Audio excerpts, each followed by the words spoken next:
masih membahas masalah sholat, ya kan, masih membahas masalah sholat, tapi kemudian ditambah ada berkenaan dengan sholat jamaah.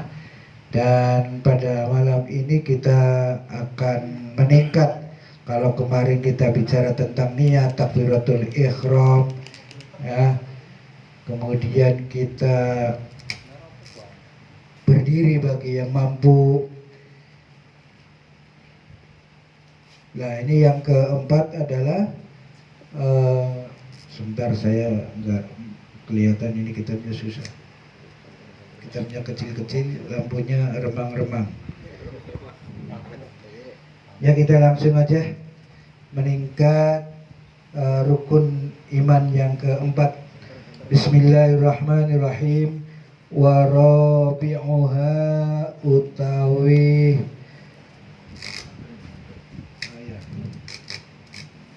ya, kita rukun imam, rukun pira-pira rukun imam, rukun sholat utawi pira-pira utawi ya Allah ya Karim rabi'uha utawi kaping papat rukune sholat iku qiraatu Fatihatin, maca Fatihah, ya, maca Fatihah kulla rokaatin, dalam saben-saben rokaat. Artinya apa? Bahwa membaca Fatihah ini menjadi satu kewajiban. Apakah sholat itu wajib? Apakah sholat itu munfarid sendiri? Apakah sholat selain dari sendiri atau wajib? Apakah sholat itu sirriyah, sholat yang sirri, ataupun sholat jahar, itu tetap wajib membaca Fatihah, ya, fi qiyamiha, dalam nalikane ngadike Fatihah. Di khabari syaikhaini, karena anane hadis ketika kita bicara tentang asyaikhaini itu berarti terdiri dari Imam Bukhari dan Imam Muslim. Ya, kalau bicara tentang hadis itu berarti bicara tentang hadis syaikhaini itu Imam Bukhari dan Imam Muslim. La sholata liman lam yaqra bi Fatihatil kitab. La sholata nyatane ora ana sholat iku sah liman kadue wong lam yaqra kang ora maca sapa man bi Fatihatil kitabi ing dalam Fatihah kita baca Fatihah. Ai fi kulli rokaatin ing dalam saben-saben rakaat. Ya. Bahwa di sini dasarnya, alasannya, dalilnya itu sangat kuat, yakni dari hadis yang diriwayatkan oleh Imam Bukhari dan oleh Imam Muslim. Ini kuat sekali. La sholata liman lam yaqra bi Fatihatil kitab. Ai fi kulli rokaatin illa rokata masbukin, kecuali rokaate wong sing dadi makmum masbuk.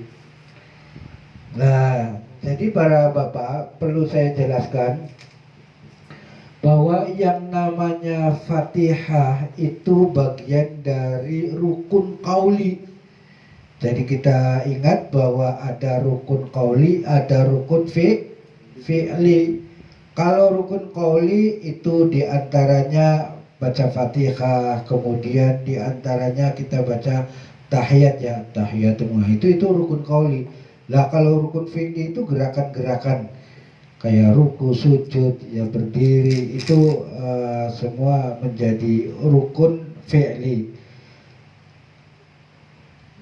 Fatihah itu menjadi rukun qauli. Artinya apa? Ketika kita membaca Fatihah lalu kemudian bacaannya tidak memenuhi standar Fatihah, tidak sesuai makhraj hurufnya, tidak sesuai ilmu tajwidnya, maka kemudian kita berarti menciderai terhadap suratul Fatihah. Kalau kita menciderai suratul Fatihah, berarti sama saja kita tidak membaca Fatihah. Dan kalau kita tidak membaca Fatihah berarti sholatnya tidak sah. Nah, ini bahwa Fatihah ini kalau kita jelaskan secara berkembang, itu Fatihah itu masalah khilafiyah. Ada yang mengatakan Bismillah itu bagian dari Fatihah, ada yang mengatakan Bismillah itu bukan bagian dari Fatihah. Ya, kayak Imam Hanafi itu Bismillah itu hanya penyambung surah di setiap surah, ya kecuali surah Al-Bara'ah. Nah, seperti Imam Maliki itu bukan penyambung, bukan bagian dari Fatihah, sehingga kita melaksanakan sholat tidak perlu melakukan Bismillahirrahmanirrahim. Nah, sementara Imam Syafi'i bahwa bukan lagi sunnah Fatihah dengan Bismillah, tetapi wajib, bahwa ketika Nabi kita Muhammad Sallallahu Alaihi Wasallam didasarkan kepada hadis mengucapkan Fatihah, maka diawali dengan kalimat Bismillahirrahmanirrahim. Dan itu menjadi penting. Kita seringkali mendengar ada orang membaca Fatihah pakai siri, Bismillahnya itu pakai siri. Kenapa sih harus dengan siri? Kenapa sih bahwa Bismillah itu kan sebuah pengakuan tulus kita, yang mengakui bahwa Allah itu punya sifat kasih sayang yang luar biasa kepada kita, orang Islam juga non-Muslim, ya, dan juga punya sifat yang khusus untuk kita di akhirat. Kenapa harus dirahasiakan? Ya, kita terang-terangan aja, Bismillahirrahmanirrahim. Jadi kita Jam'iyah Nahdlatul Ulama itu yang berdasarkan ahli sunnah wal jamaah an-nahdiyah itu bil jahriyah.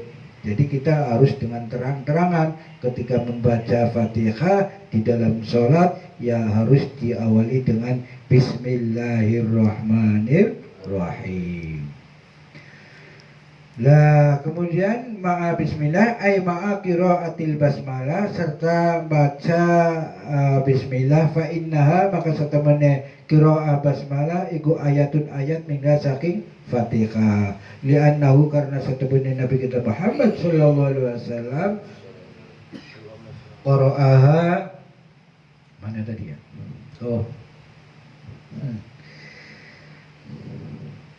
Qara'aha sumal Fatihah wa addaha ayatan minha wa kadza min kulli suratin ghairi wara'ah. Jadi semua bukan semua, Nabi beberapa kali menggunakan bismillah ketika membaca surah Fatihah, tetapi Imam Maliki juga punya alasan bahwa Nabi juga pernah tidak mengawali dengan kalimat bismillah. Itu yang kemudian dijadikan pegangan bagi Imam Maliki. Nah, kemudian wa ma'atas didatin, ya, bahwa kita harus memperhatikan jumlah tasdid yang ada di dalam Fatihah. Kalau saya tambah dengan Bismillahirrahmanirrahim, di sini jumlahnya adalah fiha wa hiya arba'a asyarata, berarti ada 14. Li'annal harfal musyaddada bi harfaini fa idza khuffifa batala minha. Ya, batala minha harfun. Jadi semua tasdid yang ada di dalam Fatihah, ya itu nggak boleh dirubah, ditakhfif, nggak boleh dikurangi, nggak dibaca biasa, itu nggak boleh. Dan jumlah semuanya itu ada 14. Posisinya di mana saja? Di Bismillahirrahmanirrahim. Coba Bismillah, tasdidnya ada berapa? Biar kita melek ngitung. Bismillahirrahmanirrahim, tasdidnya ada berapa? Ada Bismillah, itu satu. Hirrahmanir ada 3. Udah, tambah lagi. Alhamdulillahi Rabbil Alamin. Ada Alhamdulillahi Rabbil Alamin. Dua. Ya, dihitung. Ar-Rahmanir Rahim. Ada dua. Maliki Yaumiddin. Satu. Dihitung dari awal berapa? Jangan 2 1. Semuanya berapa udah? 8. Pertama Bismillahirrahmanirrahim 3. Kemudian yang kedua Alhamdulillahirabbil alamin 5. Terus Ar-Rahmanir Rahim berarti 7. Maliki Yaumiddin 8. Iyyaka na'budu wa iyyaka nasta'in. Berapa? Jadi 10. Ihdinas siratal mustaqim.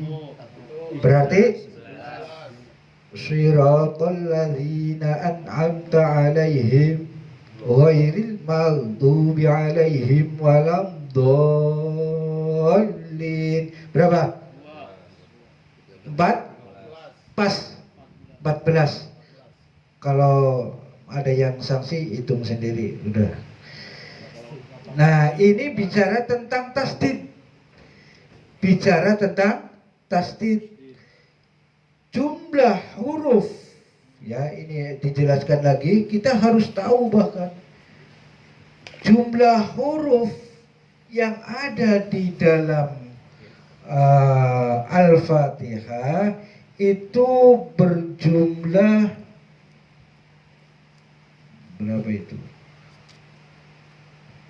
Bila alifin mi'atun wa wahidun wa arba'una harfan. Jumlahnya ada 141 huruf. Jadi semua dari mulai bismillah sampai waladhdallin jumlahnya ada berapa tadi? 141 huruf. Percaya nggak, Pak? Percaya nggak? Percaya. Yang nggak percaya hitung sendiri dah. Udah hitung sendiri. Jadi 141 huruf ditambah tadi tasdid jumlahnya 14 berarti semuanya ada 155. Itu harus diperhatikan. Harus diperhatikan. Ketika kita ini menghilangkan tasdid, ya, menghilangkan tasdid. Maliki yaumiddin. Mestinya Maliki Yaumiddin. Nah, itu kemudian dihilangkan.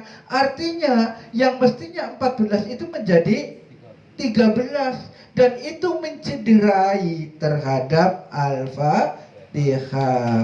Ini bicara tentang tasdid. Bicara tentang tadi huruf-huruf. Nah, kemudian masing-masing huruf, ya, masing-masing kalimat di dalam Al-Quran itu ada haknya. Ada haknya. Contoh kayak misalkan kita